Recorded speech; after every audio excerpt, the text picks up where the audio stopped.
A couple of you have asked me to prepare a video help to cover this specific content material. All right. So in relation to this particular video, I have prepared videos before where I have talked about how to calculate molarity given density and molality. Okay. If you have not understood that concept thoroughly, I highly recommend you watch that video from, I believe, week 7 or week 8. It's kind of overlapping, but I highly recommend you watch that video because that video is kind of very foundational to understand what I'm going to explain here. All right. So in the previous video where I did cover a similar concept is where you were given molality and density and you were asked to calculate molarity. Here you are given molarity and mass percent and you're asked to find the density and molality of a solution, right? Now, as with any questions I have taught you all before, the first thing you got to do is quickly find out what is that the question asks you to calculate. Well, the question asked me to calculate two things. One is the density and the other is the molality, right?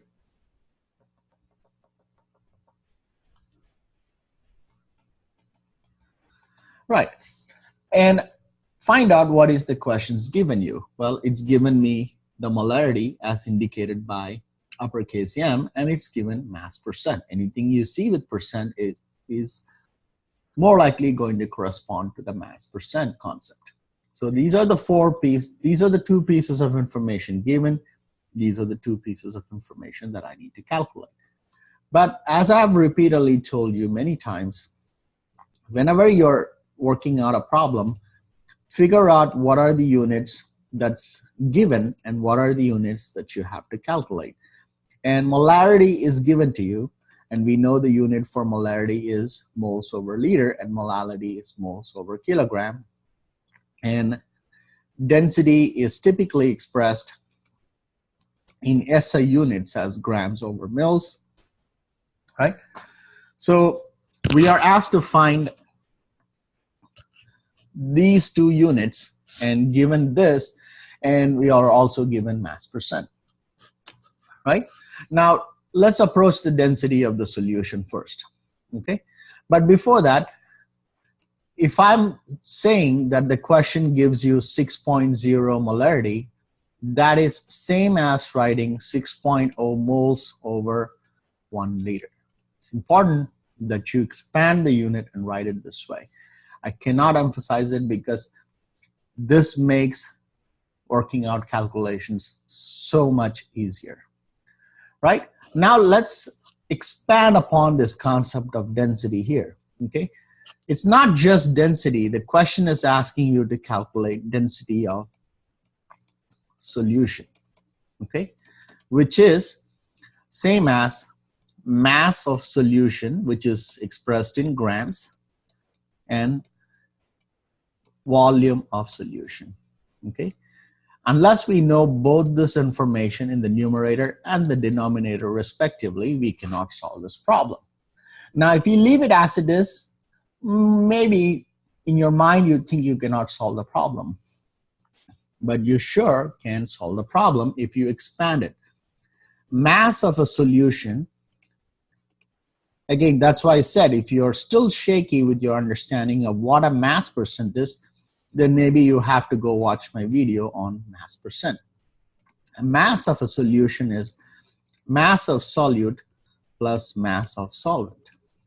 Typically, if no specific mass is given, then we assume every percent is a gram. So if I say every percent corresponds to a gram, then 37% of the solute corresponds to 37 grams, okay? So we know the mass of the solute is 37 grams, and the mass of the solvent is, well, as I said, everything adds up to 100%. And if 37% out of 100% is 37 grams, 67% has to be 67 grams. Sorry, 63% has to be 63 grams. And that's the mass of the solvent. So the total mass of the solution is 100 grams. That's it. We know this information. How do we find the volume of the solution? Now that's a little tricky, okay? Because again, we have to go depend on this 37%, which we know is 37 grams, right? I have not given the molecular formula of this phosphoric acid, which is H3PO4, okay? So hydrogen is 3.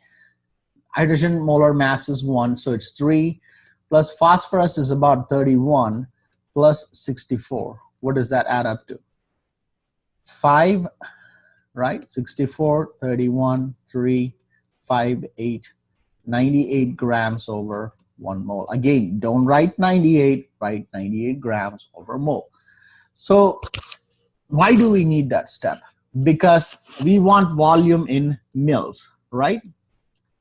There's only one piece of information in the question that allows you to get that, which is this. But there's a problem. The 6.0 moles over liter, if we can somehow isolate the liter, then we can convert it to milliliters. But currently we have a problem. We have the moles, which we somehow have to get rid of.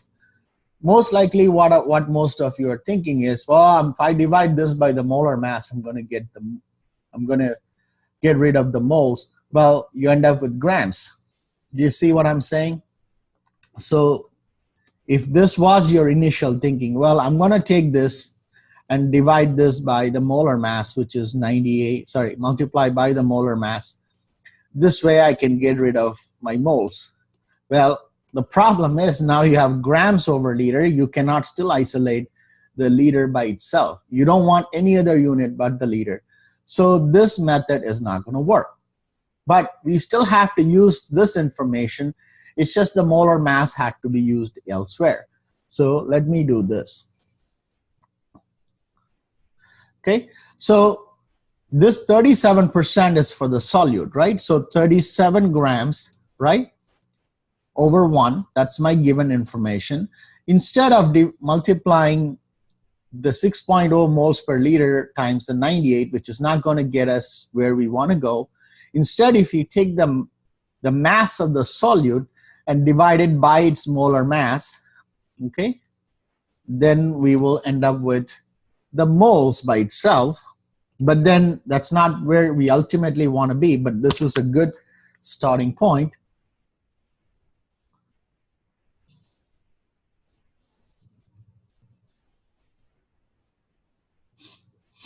So 37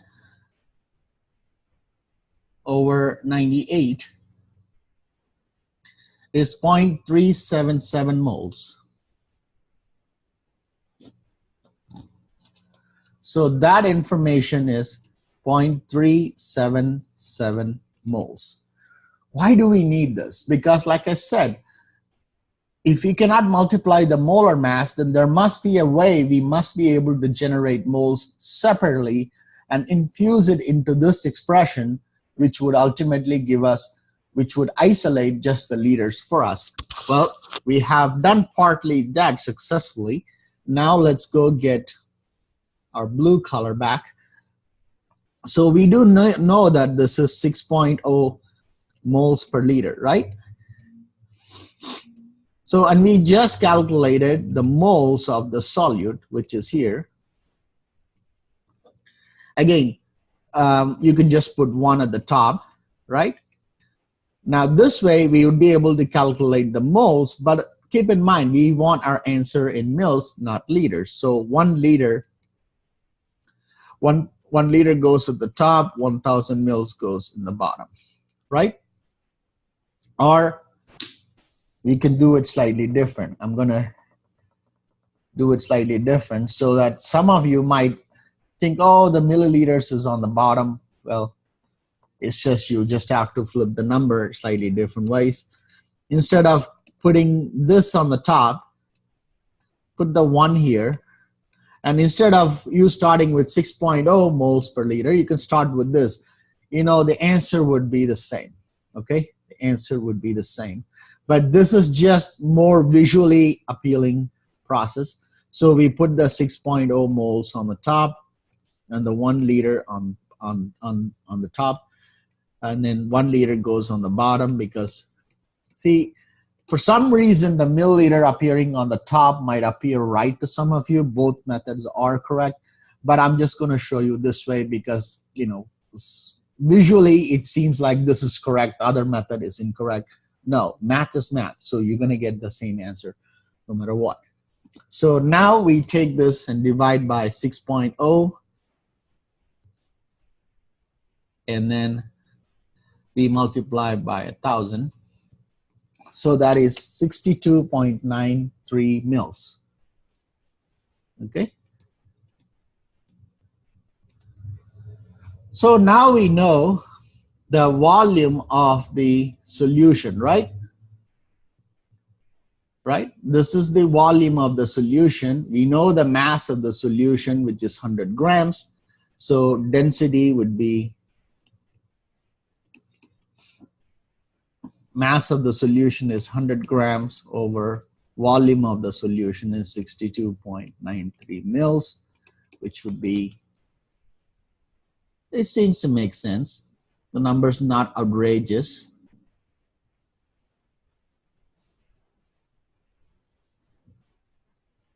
It's about 1.59 grams per mils. That's the first part of the problem. But we're not done with the problem, are we? We still have to calculate molality, right? And I have repeatedly told you molarity and molality share the same numerator. So if molarity is 6.0 moles over a liter, that means we already know the numerator is 6.0 moles. We just have to find the denominator in kilograms of solvent, right? Now, if you keep in mind, right, we just have found the mass of the solution and the density of the solution, right? So we can find the volume of the solution, right, which is what we just did here, right? 62.93 mils, right? So how do we find just the mass of the solvent? Well, we don't need this information at all. In fact, we could have done this problem as two separate things. The molality is slightly independent of the previous case, but we do know that the mass of the solvent is 63 grams, right? So that means 63 grams, right, over 1. And 1,000 grams is in a kilogram, so that would be 0.063 kilograms, right?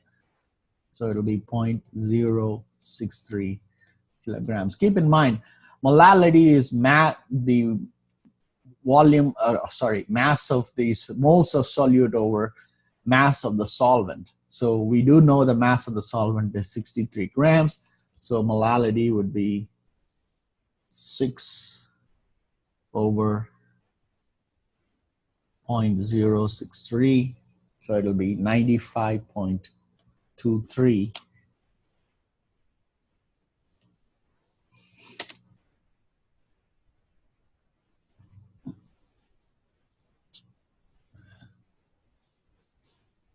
.23 molality. Okay,